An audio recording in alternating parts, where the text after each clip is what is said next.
the shows begin. You're on the end, the feet gotta be on cross, thank you.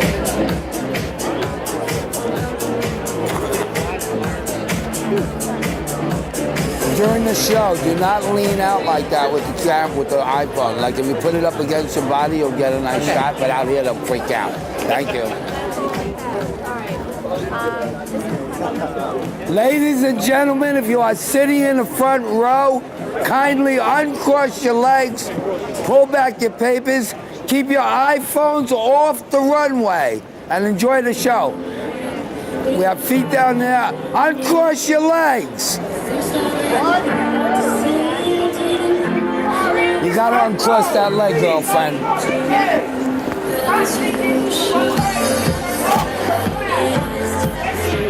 Somebody that tries to keep the peace. He started doing that pretty quickly from the first shows at Bryant Park.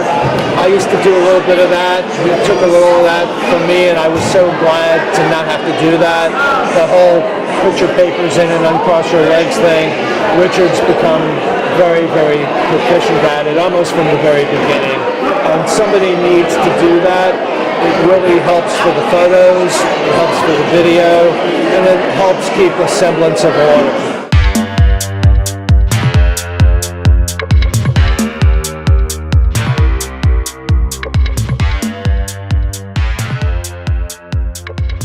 On a runway, there's somebody shooting video. With photography, you can crop in a little. Video, it's live. You can't crop it. So you have a beautiful long runway, legs are uncrossed, picture looks picture perfect, and all the way at the end of the runway is 1 foot sticking out on the runway. They got their legs crossed and their foot is out on the runway. And it's an eyesore. Mr. Totally Cool. Now, this is a guy who has that word on his hat. Not because he bought it in the store and he thought that was cool, because he's actually totally cool. Totally now, cool. why are you so totally cool? How did you become totally cool, or were you born like that? You know, for all people who live life on this planet, I think you have to live your destiny and have it unfold. You don't know what's going to happen, and the different things that you do in life connect from one thing to the next. A couple of decades ago, let's say like that, met someone here in the city who got me very interested in the magazine industry. A girl named Laurie Schechter, and she created Rolling Stone's fashion section and department, and she was an editor at House and Garden. She was also the world's first Vogue style editor who handled 2 sections of the book of Vogue magazine, American Vogue magazine, being the View section and the Living section. She gave Zhang Toy, Marc Jacobs, Todd Oldham, Badley Mishka, many people their first break. Did I have anything to do with the name of Totally Cool? It's not my creation, it's Richard's creation. I was part of the process and the suggesting process, but really it's his creation, his baby, and I've been a fellow team member and an important part of a team of people who've helped along the route, and I've been there since the beginning. Who is Mr. Totally Cool?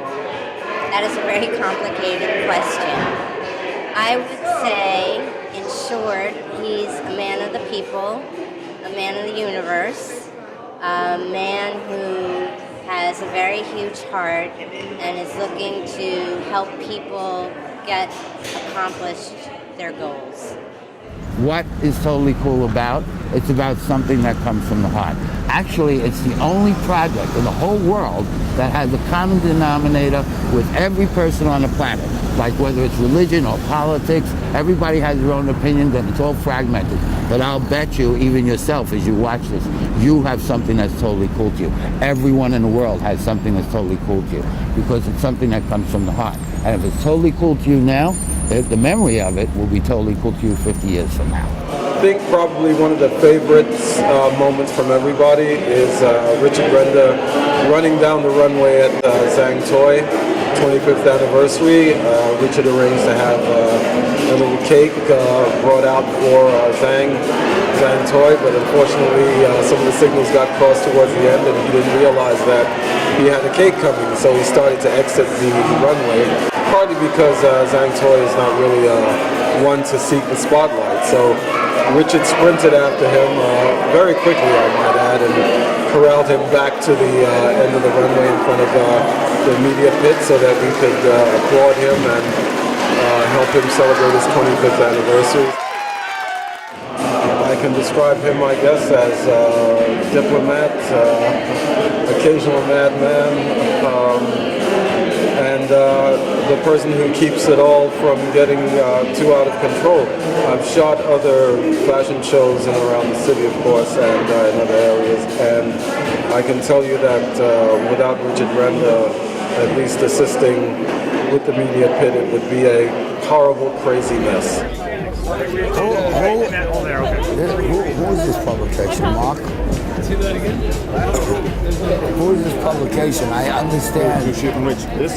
Yeah, I understand that the house is not development, but really they shouldn't be selling behind him because he's going to screw all of that. You behind him? Guys, you're shooting here. You're behind. Excuse us. You guys, you're shooting on this camera here. Find out what's up with that You're shooting on this camera here. What affiliation? What affiliation? What affiliation? We know that. Don't make it What different. affiliation? Who are you shooting for? I'm asking you. House? Okay. Can you lower it? Can you lower it or move it back? If we can move it over a little bit Can you give me a couple of inches and come down? Yeah, but that's the problem, is that you're going to be blocking all of them. So he's okay? Okay. As long as they say you're fine, that's good. On a standing spot for Heather. Right by the way? Right. Okay, perfect. Move your tripod over. We're putting one standing person in there. Now, the way I met you is during Fashion Week. You're always the wonderful person who takes care of the chaotic press pit. And I don't know how people do it in Paris and Milan without a person like you. I've seen fistfights break out in the pit in Paris. It's true. So that would never happen here because of you. That's and true. how did you become the authority and how did you become this person to be in charge of the press pit? Well, that's funny because I've been called many things you can imagine. But I call him the press police. Right, and I said to Adriana the other day, I said, you know, I always liked the ambassador of the press corps. That was always my favorite title. But, you know, I like to explain it like I kind of inherited. But my associate said to me, because I said, well, I kind of inherited it, I kind of adopted it. And they said, no, you adopted it. So what happens is that I started to see, like, it's very intense. To shoot Fashion Week, no matter where you are around the world, it's very intense when you deal with the press, where, like, there'll be people who come in. I love this one. This is one of my favorite off the top. Guy comes in from Sweden.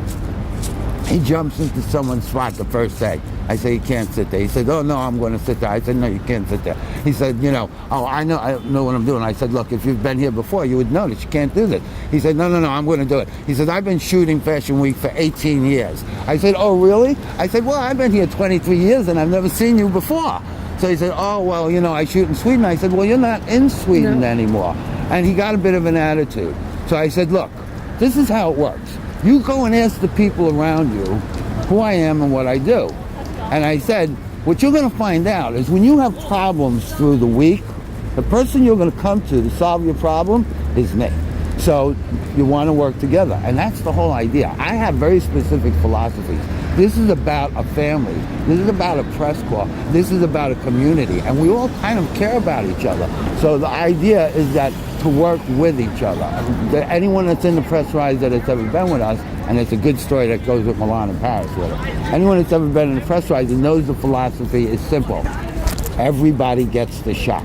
No matter where you are, no matter how crowded you are, that you could be, you'll see, I'll walk around, I'll put my fist between two people and say, if I can put my fist between you, there's too much space.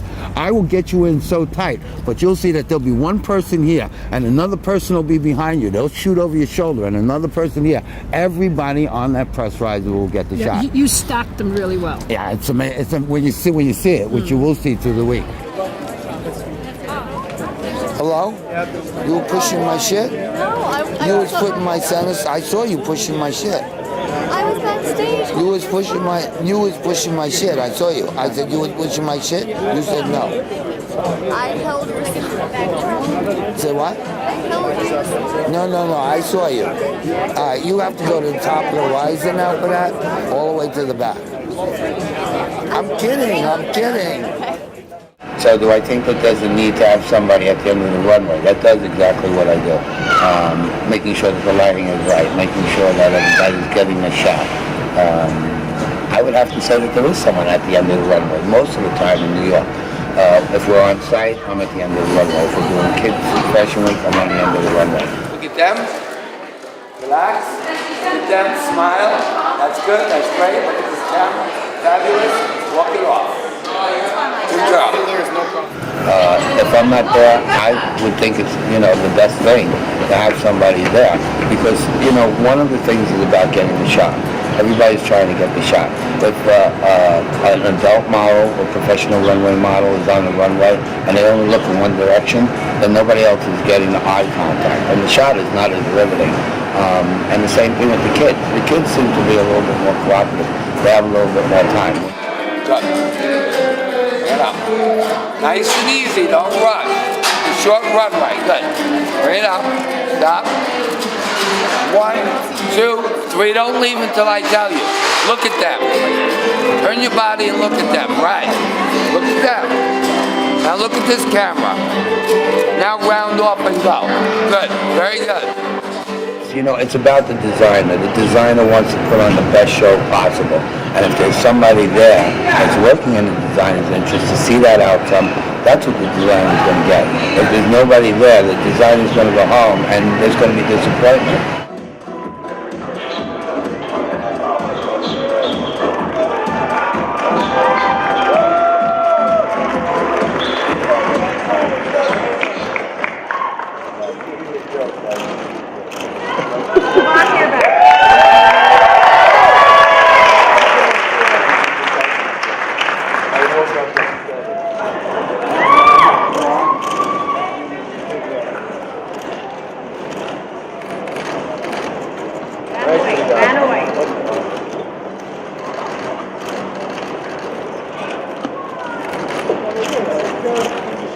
Closing Lincoln Center, Mercedes-Benz. We wanted to thank you all. Thank you very much.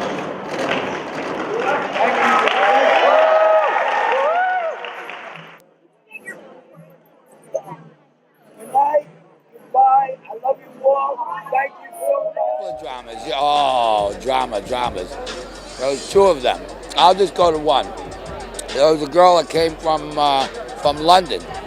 She says, I shoot Paris and I shoot Milan. I live in London.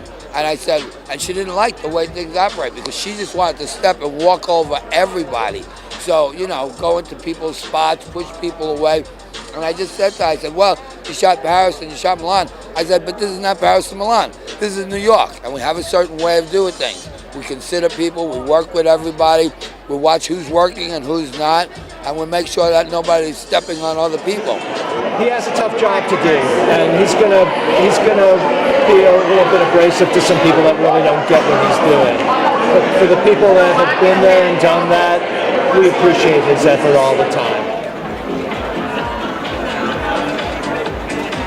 I see his brand of vision growing bigger and bigger and having a greater global influence. And I hope to see that he becomes an important element as he is here around the world, even more well known than he already is, because he's pretty well known, I'd say.